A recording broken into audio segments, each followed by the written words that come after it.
So we started working on what we are referring to as the history walking tour, and we have completed phase 1.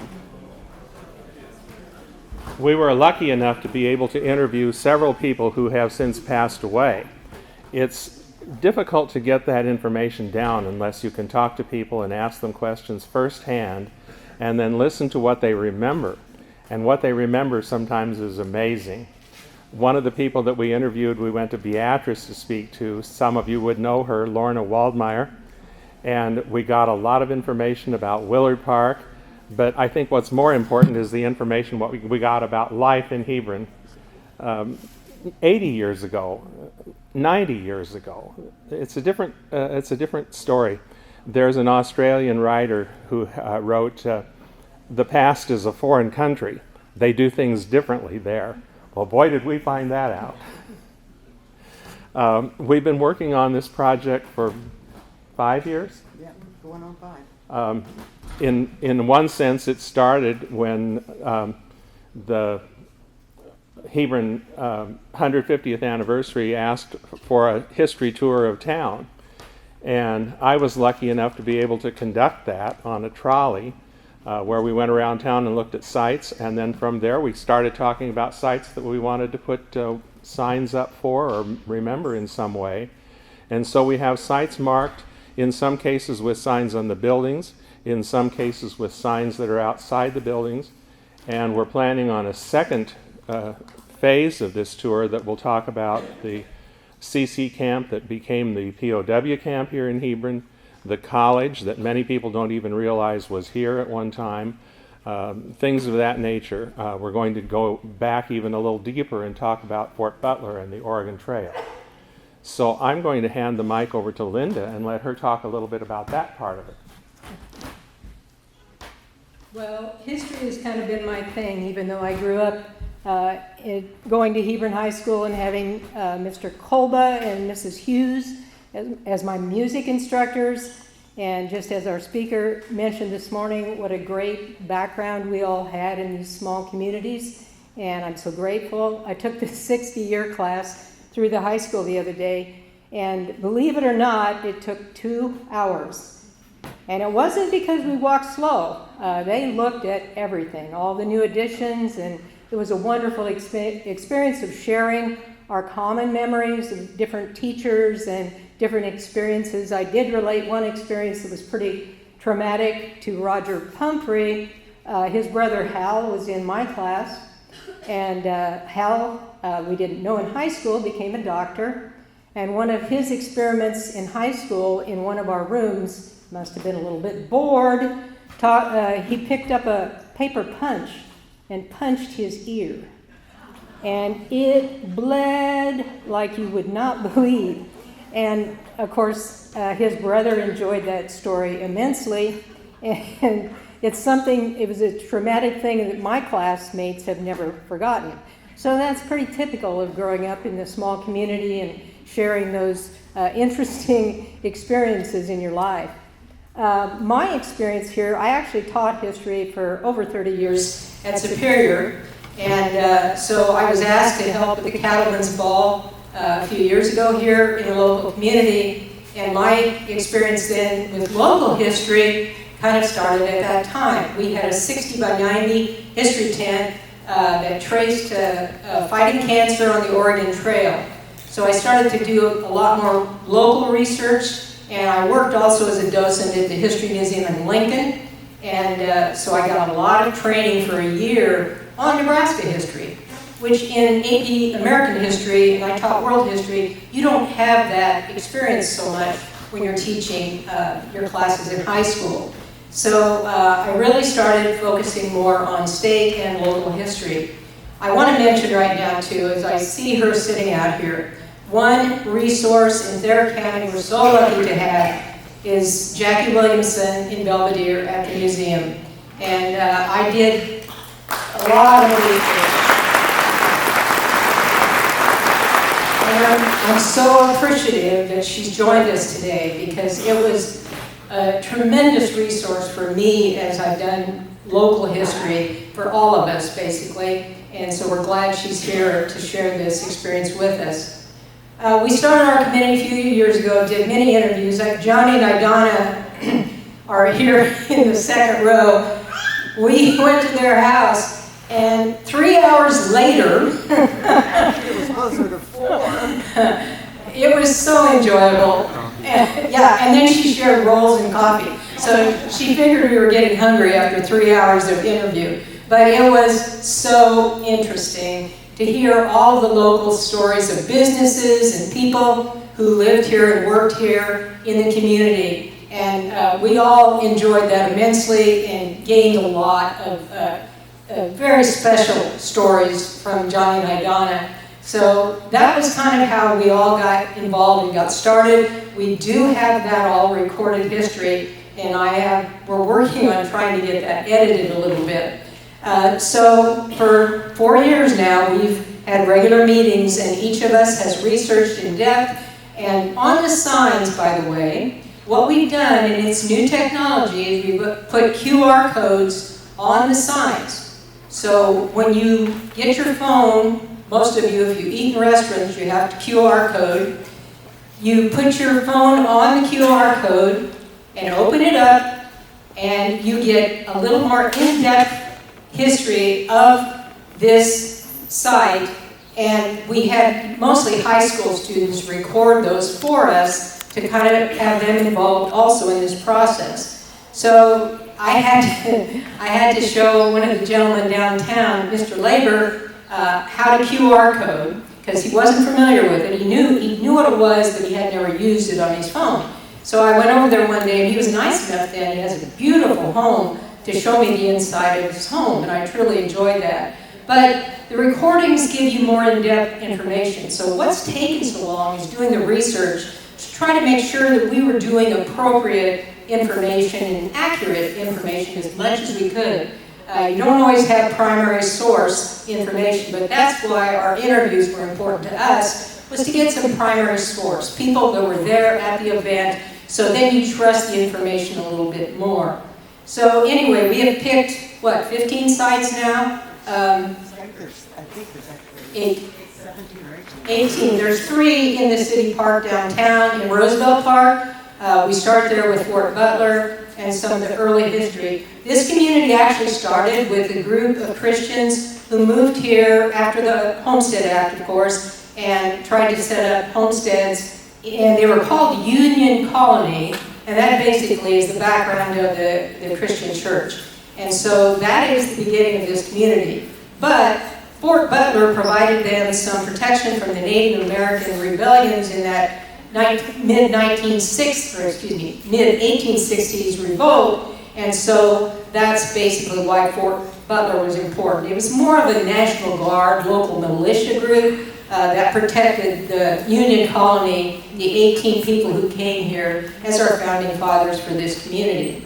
So that's basically how we started, and then we've done some of the houses, like Joseph Prentice, the only Nebraskan to win the Medal of Honor in the Civil War. His home is on the site, and he's one of the early settlers here locally. And then we've added other things, some of the early church history, the Christian church, the Presbyterian church, all have signs about the history of those. And then, of course, Mary Green's house and her daughter, Ivy, that house, those are also on there because of their linkage to the suffrage developments in our local community here. Thayer County is very important because that's where the suffrage movement in Nebraska actually started to be organized by a local group of women, approximately 35 women, under the leadership of Lucy Correll. So that's basically why Thayer County is so important in the suffrage movement in Nebraska and in the western regions. And the Corrells, of course, published what was called the Western Journal, and the Western Journal spread the suffrage ideas into the western regions. So those things are all really important in the early history, and we are going to talk about that a little bit more in our program. I want to make one more comment that backs up something that General Kunkel said this morning. He asked about the 4th of July program. Over the last couple of years, we've had a youth group called YAC, Youth Achievement Committee, that has done a wonderful job with Willard Park, rejuvenating it, And this summer, they are taking over the operation of the 4th of July program. These are high school kids. We're starting them early on some of these projects because some of us are getting to be old duffers and we're not going to be around to do some of this.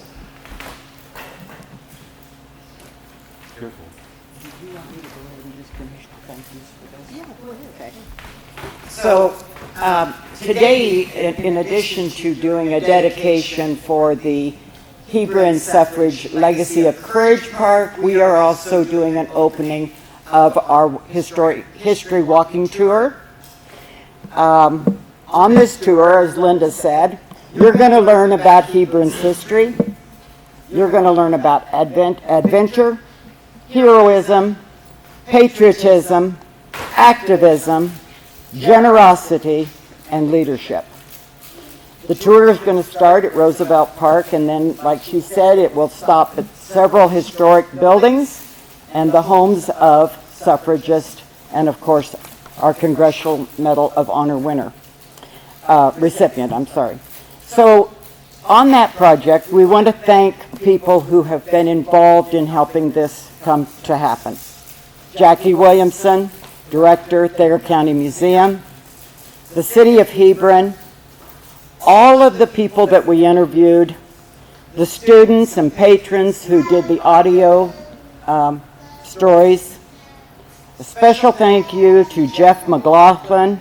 He helped us with the placing of the signs, both the posts and on the buildings. Lee Courting, we called on her teacher skills to do the proofing of all of our copy before it was put out there. And lastly, our walking tour sponsors. The funds were received from the Thayer County Visitors Committee, the City of Hebron, the Nebraska Historical Society Foundation, and the Art Council of Thayer County. So I think with that, are we possibly ready to begin? Do we have our speakers and everyone here?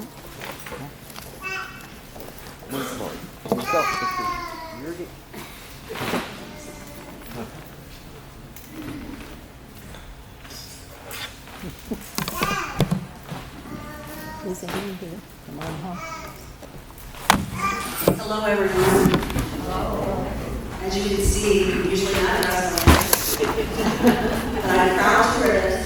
So, any of you that have, maybe you want to stand up, any of you that have shirts that look like this would like to be in our rally, come over to the side here. We're waiting on a few Girl Scouts to, as you know, we were supposed to start at 11:30, so but anybody that has a shirt and would like to just be part of our rally, then you can just be part of our rally and you go sit down here.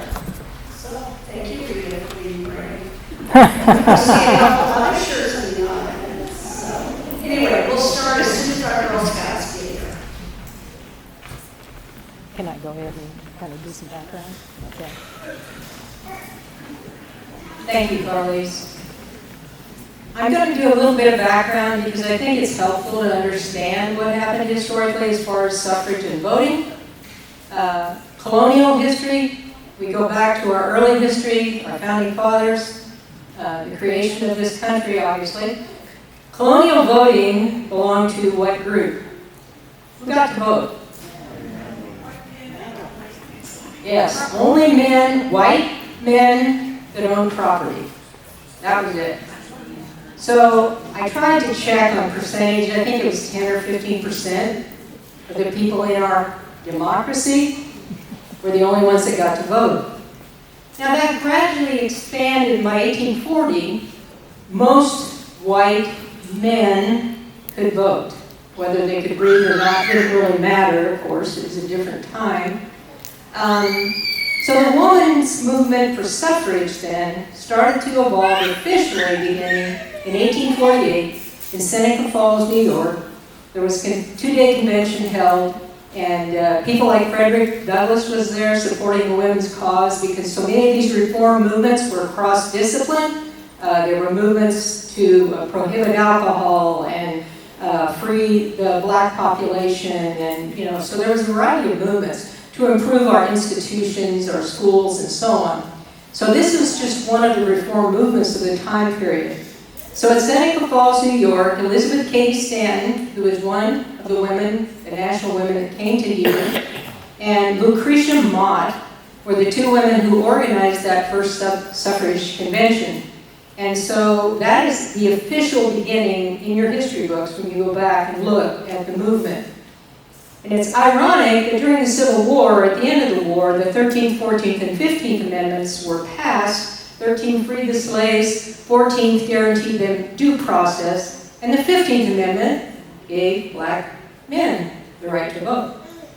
Now, of course, it worked a little bit until Reconstruction was over, the troops were pulled out of the South, and that was kind of the end of black men utilizing the vote very regularly, or safely, I should say.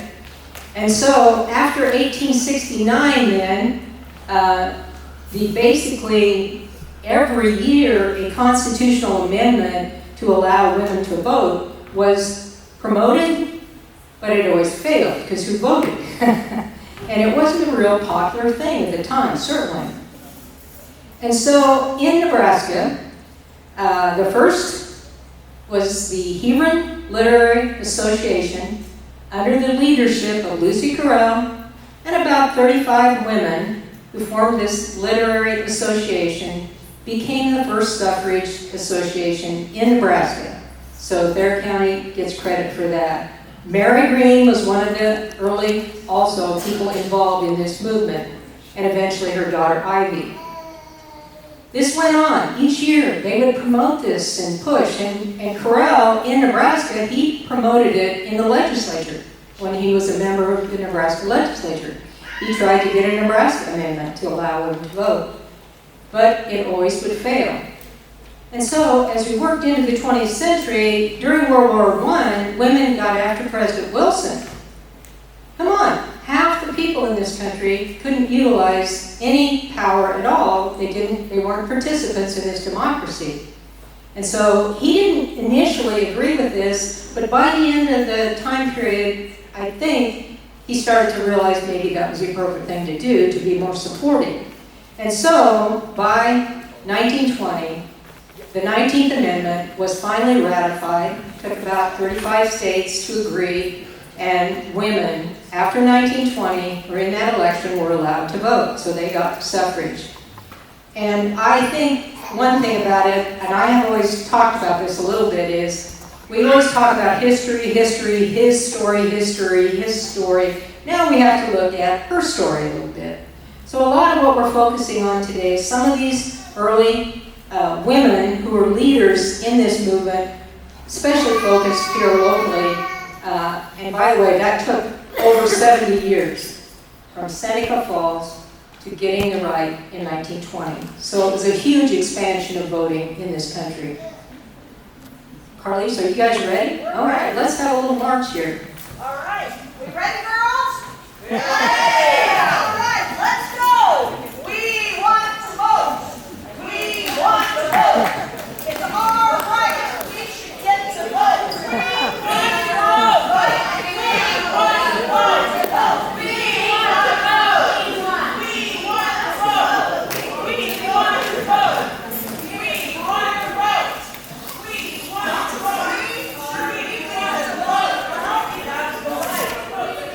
vote! Great job, ladies. Good enthusiasm there. All right, give these ladies a hand.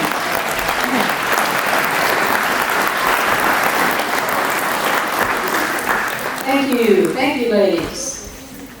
I'm going to briefly introduce some of our honored guests and speakers here. Dennis Carell is a great grandson of the Carells, Erasmus and Lucy. So, Dennis, you want to stand up? He came here from Manson, Iowa.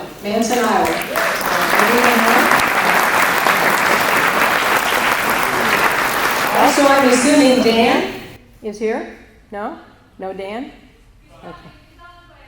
Okay, we will introduce Dan when he gets here. Again, the time frame because of the rain, which we all are thrilled we have rain, so nobody's complaining. Ivy Sher. Is Ivy? Oh, here we are. Ivy, welcome. Ivy is the great-great-granddaughter of Ivy Green. And I'm sure it's wonderful that she shares the name.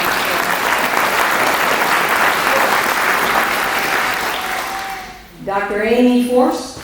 No? Yes, there. Okay, that's okay. Welcome. Dr. Amy Force is here representing the DAR and the Pomeroy Foundation, which has provided one of the lovely signs in our park, our Legacy Park downtown by the library. And we will give you a chance here if you want to interject some information, share with us. That would be awesome. But I am just introducing people at this time, and so we'll have you come up in a minute. Locals who are stepping in the shoes of Erasmus and Lucy Carell are Dave and Lee Courting, our local residents here. So I'm going to turn the mic over to them.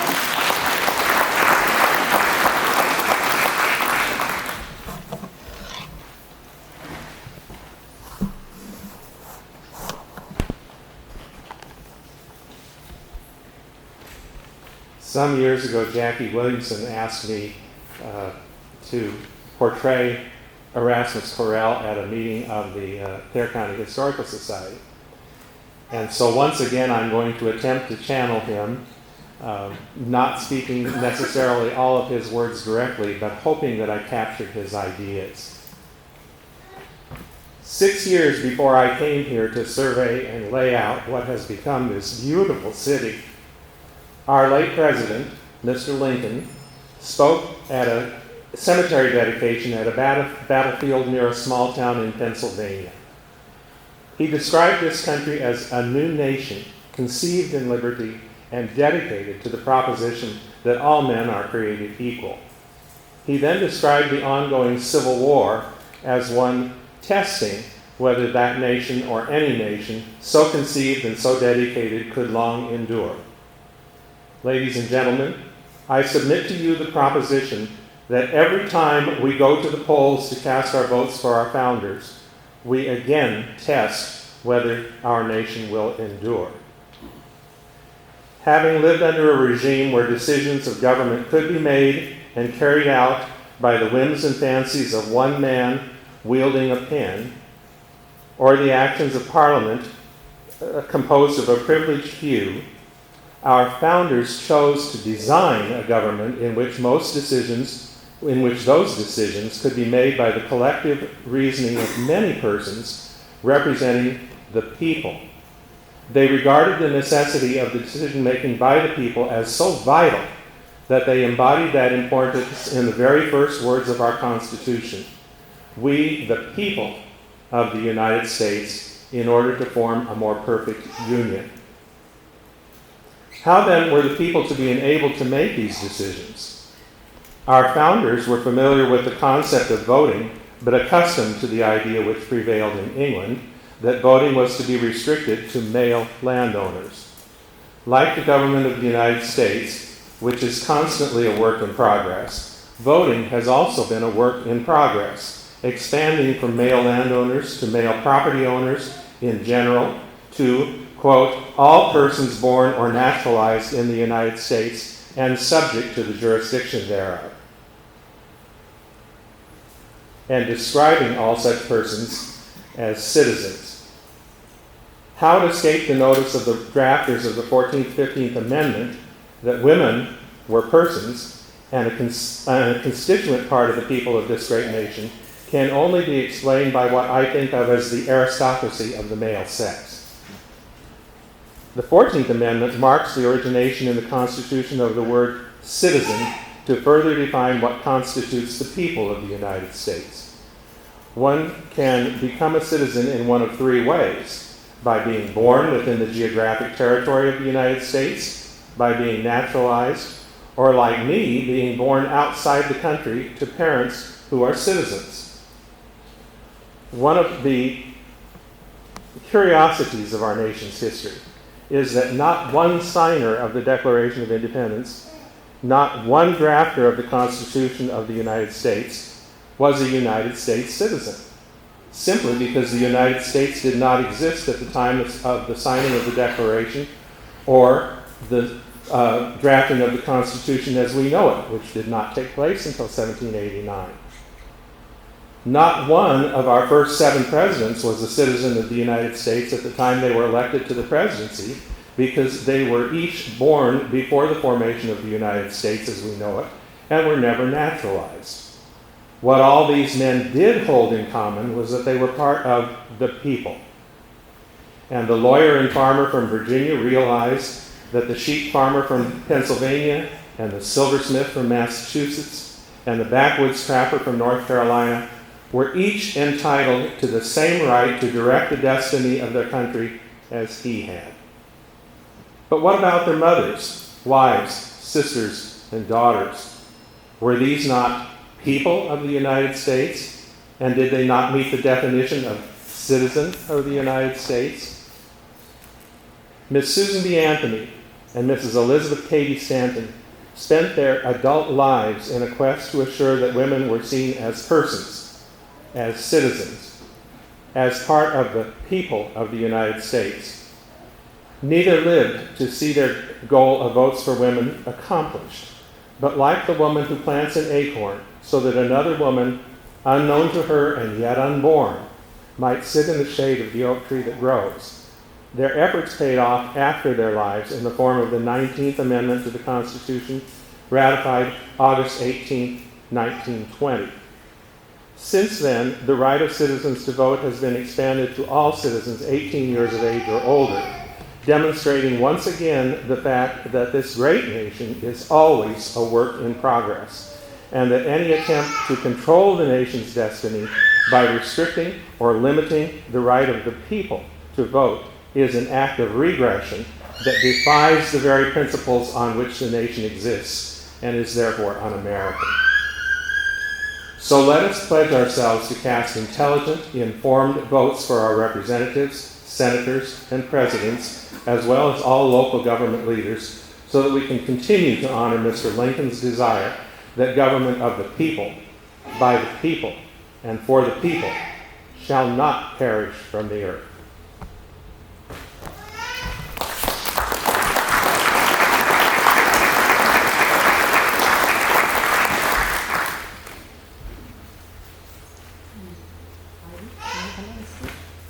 Okay, we're going to listen to some comments from Ivy, the great-great-great-granddaughter of Ivy Green, or Green, yes.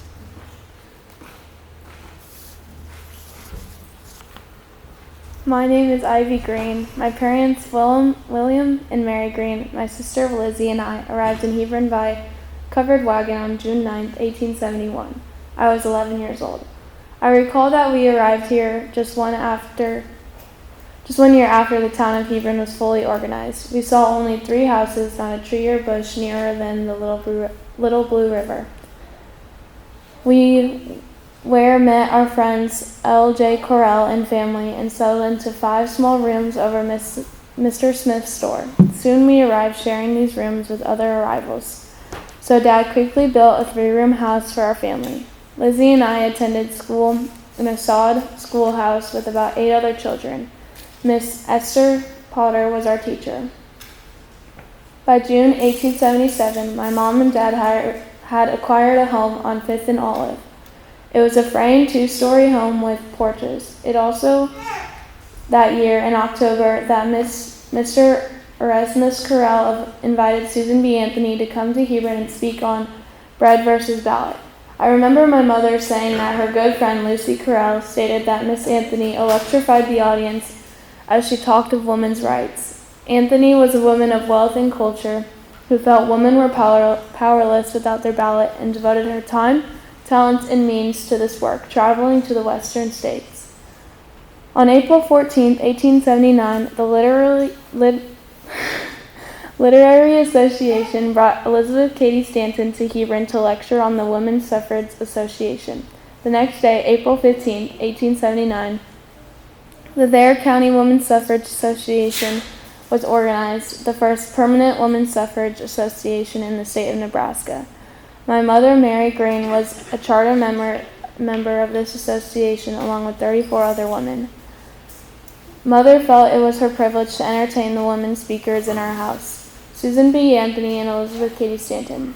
She found them to be charming and refined in spite of what some believed. She kept a journal that had notes written by suffragists and visited or stayed at our home. My mother was happy that these speakers of national prominence had come to Hebron. I'd like to read a few entries from my autograph book. On April 15, 1879, man and woman were a simultaneous creation, and the title deed to the green earth was given to both alike, with equal dominion over the living things. That was Elizabeth Cady Stanton. And then in my sister's autograph book, she wrote, "And God said, let us make man in our own image, male and female. Made he them and gave them domain over the fish of the sea, the fowl of the air, and every creeping thing. But there is not said of giving man domain over women." I soon joined the Thayer County Women's Suffrage Association and became an activist for the cause. I knew the importance of women's rights, legal protection, and wage inequity. On October 3, 1880, I married Frank Weatherald, an entrepreneur who had come to Hebron in 1873 to establish a new flour mill along with the Little Blue River. I continued to work for the rights of women. I remember in September 1881 we held a basket social on the grounds of Thayer County Courthouse. Basket lunches for two were prepared by the suffrage members and auctioned to the highest bidder. Of course, when we shared the lunch with the highest bidder of our basket. We also sold ice cream, lemonade, and buttonhole bouquets at the event. It was a time for all and a fundraiser for our association. After 64 years and a number of failed attempts, the 19th Amendment became law of the land on August 6, 1920. I was able to see the completion of our suffrage efforts. Thank you for coming as we celebrate the courage of these women and men from Hebron who supported the suffrage movement and worked to secure the rights of women.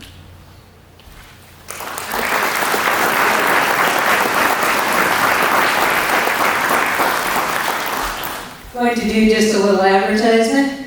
We have both facilities downtown. We're lucky to have the Brand X and the Blue Bison are both going to serve these box luncheons today, special luncheons for people. You can get them to go if you choose and want to take them home, or you can go to the facilities and enjoy them. I've already got mine on Friday night, so it was quite good. So a little promotion there locally. Amy, do you want to come up and say a word? So this is, well, are you going to come? Yeah, that's fine. Yeah, and then we'll have her.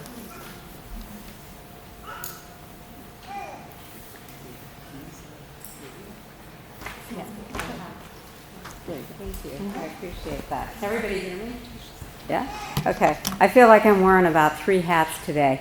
And first of all, it is absolutely surreal to be here because I'm Dr. Amy Forrest. I am the head of the history program at Metropolitan Community College in Omaha, Nebraska. And 5 years ago, in 2020, just as we were shutting down with COVID, I was working with the National Votes for Women Historic Trail Organization. I was the coordinator for Nebraska. And I was looking at various spots in the state that had suffrage activity, but had not been documented. And I had it narrowed down to about 5 different places, and one of them was Hebron, Nebraska.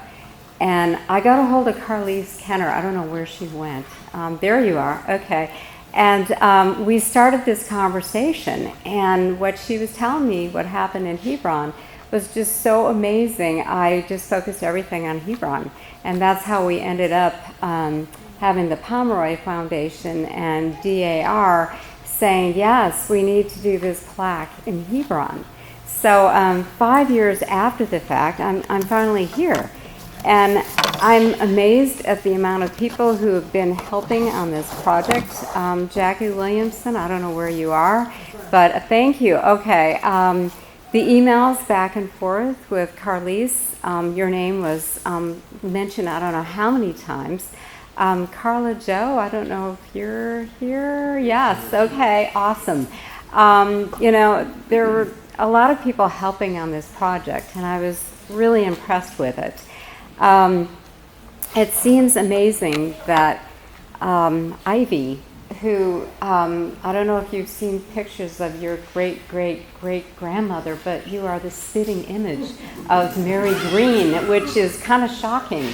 I don't know if she had red hair, but the images I've seen, it was black and white, so I don't know, but boy, do you look like her. So, yay to whoever named you Ivy. Oh, will do. Okay, so on behalf of the Pomeroy Foundation, the plaque that was put up is naming Lucy Carell, and here she is, kind of, and also Barbara J. Thompson, who was the postmistress at the time that Elizabeth Cady Stanton and Susan B. Anthony and a few other rabble-rousers, as they were known, these suffragists had come to Hebron. And so the William J. Pomeroy Foundation asked me today to read something from them. They were not able to have a representative come, but because I've been working with them so long, and so has Carlise, they asked me to do it on their behalf.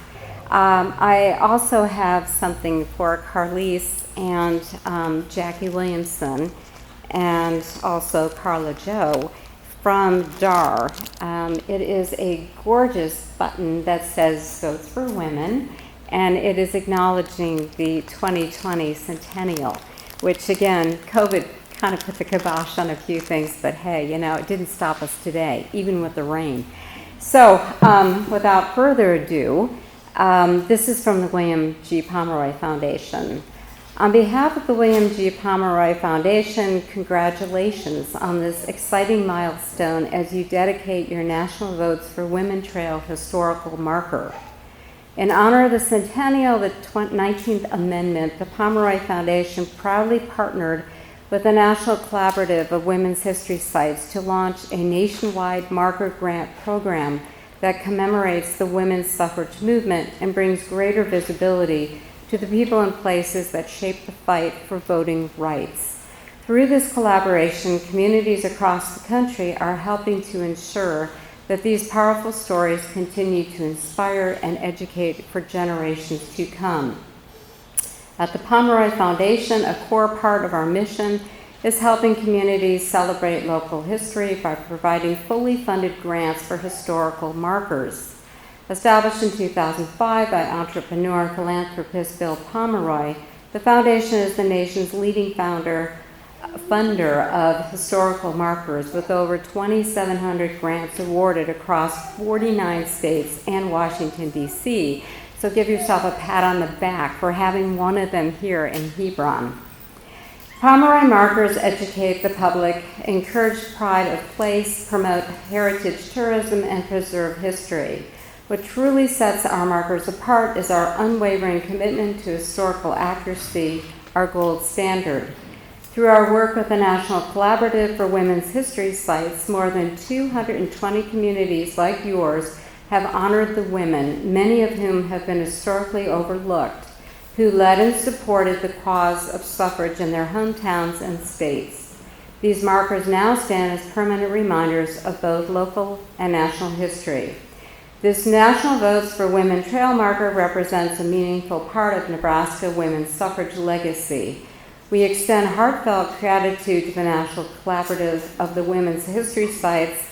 They actually named me Dr. Amy Forrest and Metropolitan Community College, which I do appreciate. Community members, you know who you are. You're all wearing purple shirts. And everyone who made this celebration possible. We are honored to share this moment with you, knowing the Pomeroy marker dedicated today will stand as a lasting testimony to your community's role in women's suffrage history.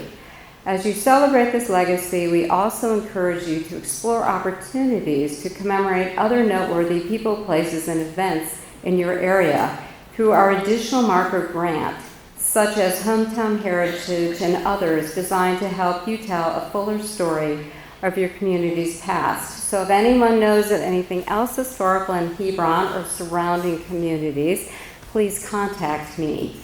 Thank you for your congratulations from all of us. Thank you and congratulations from all of us, the William G. Pomeroy Foundation. With gratitude and best wishes, Bill Brower, Executive Director of William G. Pomeroy Foundation. Thank you so much.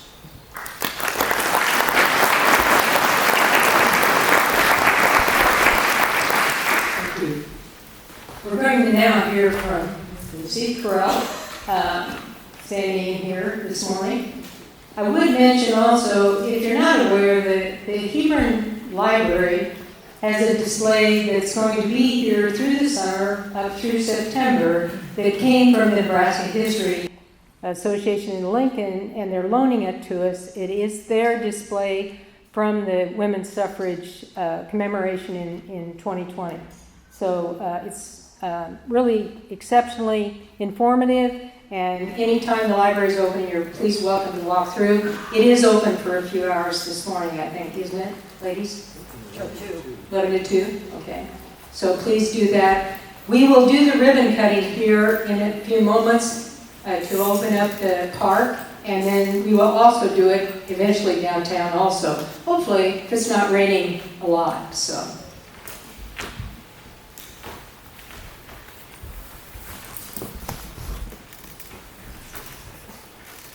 I am so honored to represent Lucy Correll up here. She was an amazing woman for her time, one of a group of extraordinary and amazing women across the state and across the country.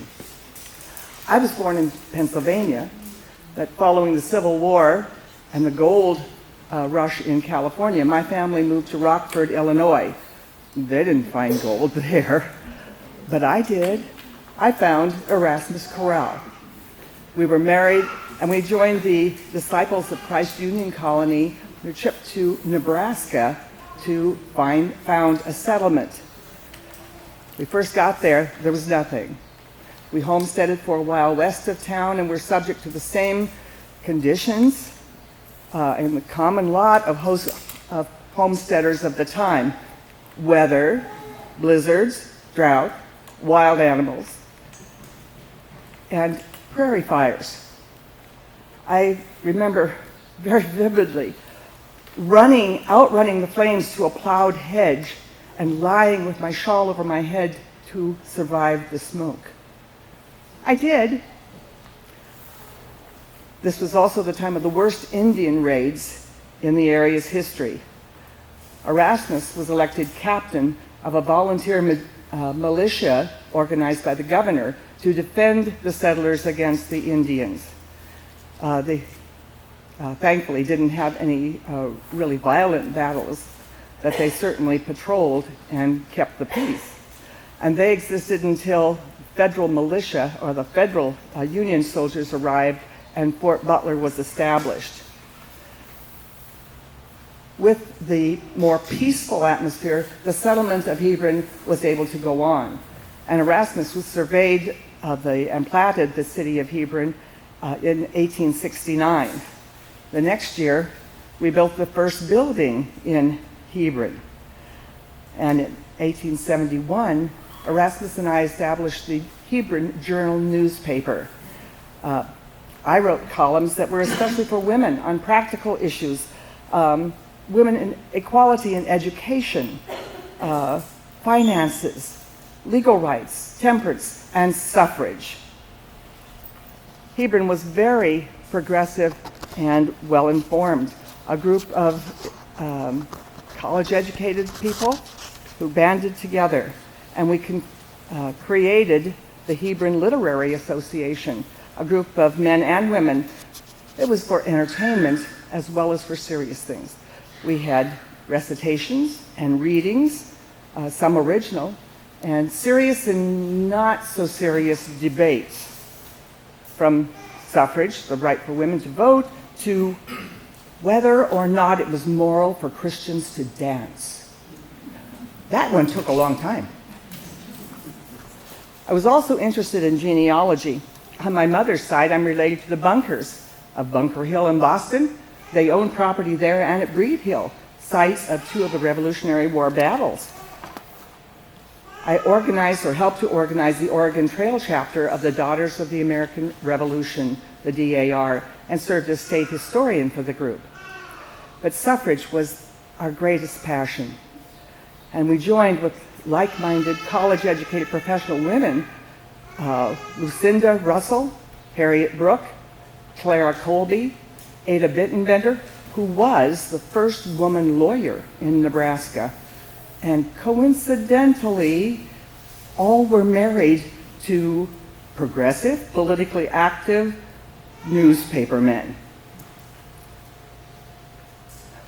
You've already been told about the organization of the Thayer County Women's Suffrage Association, the first in Nebraska, later became Nebraska State Women's Suffrage Association.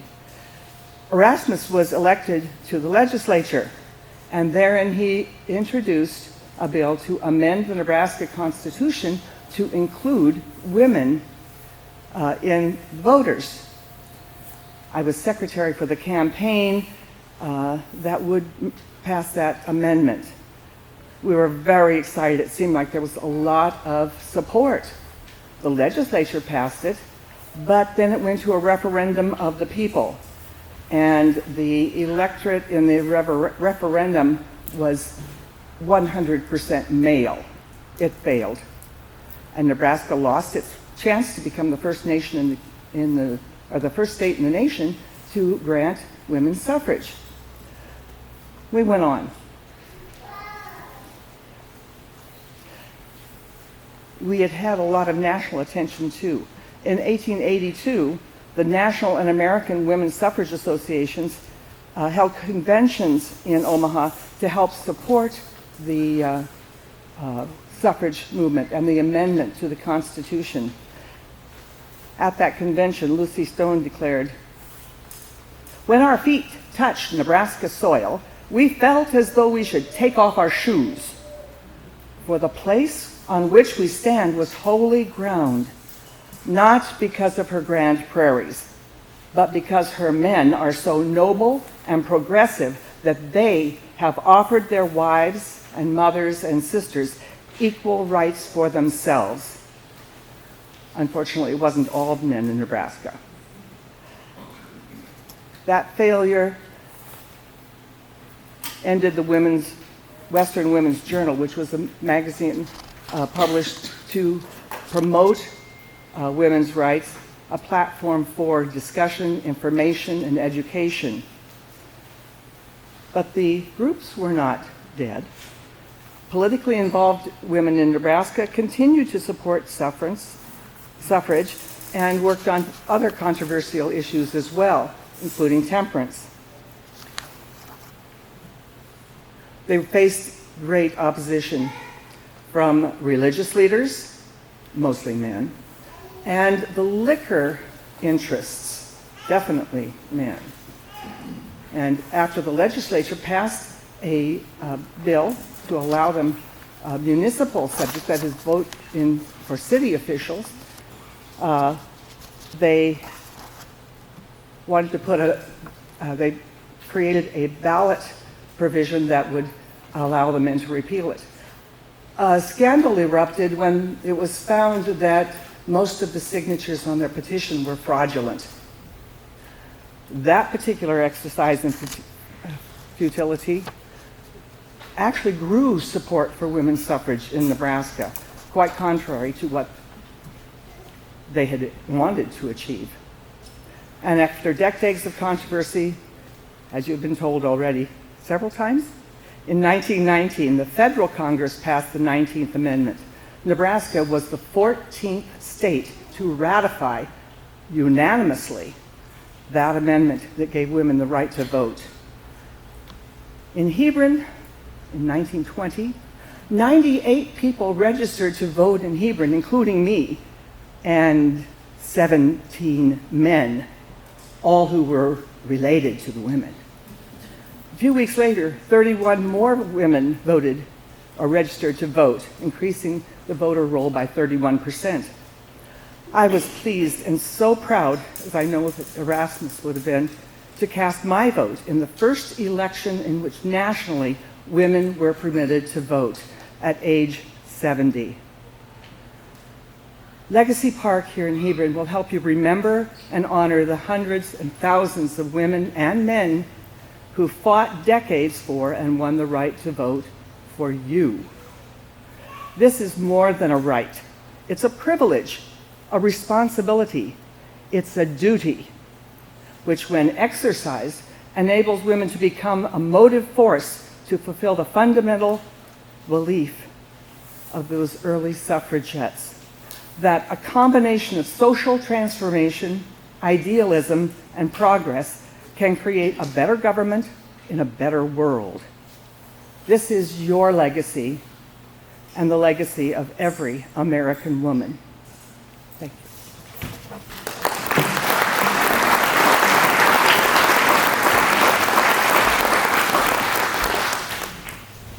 Wonderful. Thank you, Lucy.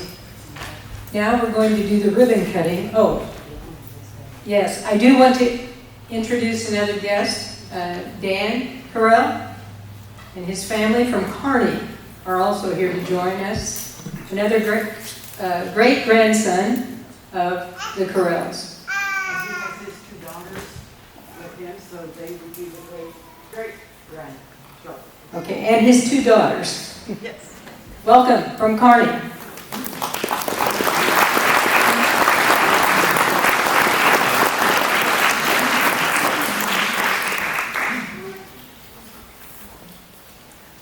Now we would like to move forward with our ribbon cutting ceremony. And we need representatives from the Community Fund, the Arts Council of Thayer County, and the City of Hebron. Those people would also join us for the ribbon cutting. There we go. I see some representatives coming up. These people have all been very supportive of our program to build Legacy Park. You want to do it up on the stage? Up there or right in front? Right in front here would be fine probably also.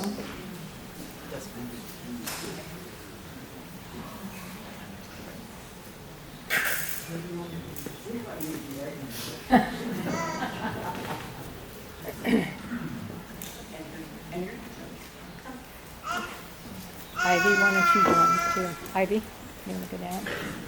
If we introduce you. Megan And Caitlin. and Caitlin, welcome.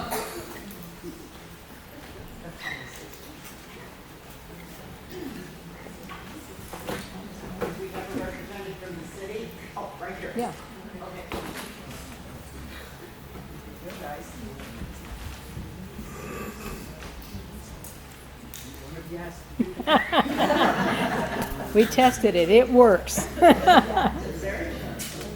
Oh, there we go. 1, 2.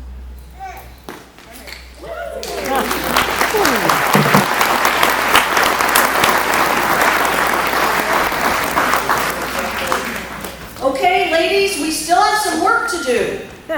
So I'm going to sing. This is actually from a women's suffrage campaign songbook. And it has the tune of Yankee Doodle. So I'm just going to sing a couple verses. And women, let's get up and let's rally. Nebraska now shall have a song, and surely any noodle might guess the air most dear to her would still be Yankee Doodle. Yankee Doodle, keep it up, our brothers must not flaunt us. Mind the music, keep the step, they will not go without us. Yankee Doodle's wives and girls shall have his full protection, shall share his cares and holidays, and vote at his election. Yankee Doodle, keep it up, yea, our brothers must not flaunt us. Mind the music, keep the step, they will not vote without us.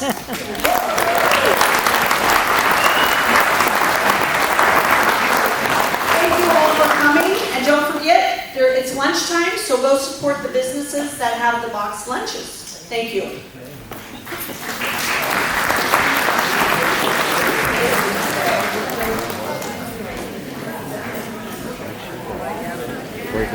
Oh, Dan has got a few words to say. I couldn't hear him. You couldn't hear him.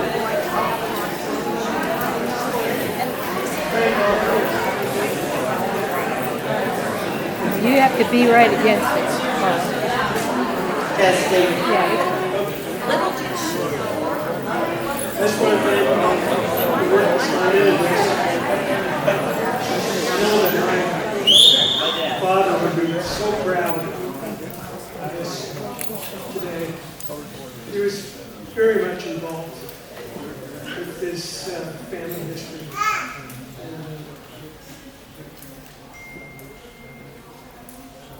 I'm afraid that most of the people that knew him and knew the family are gone.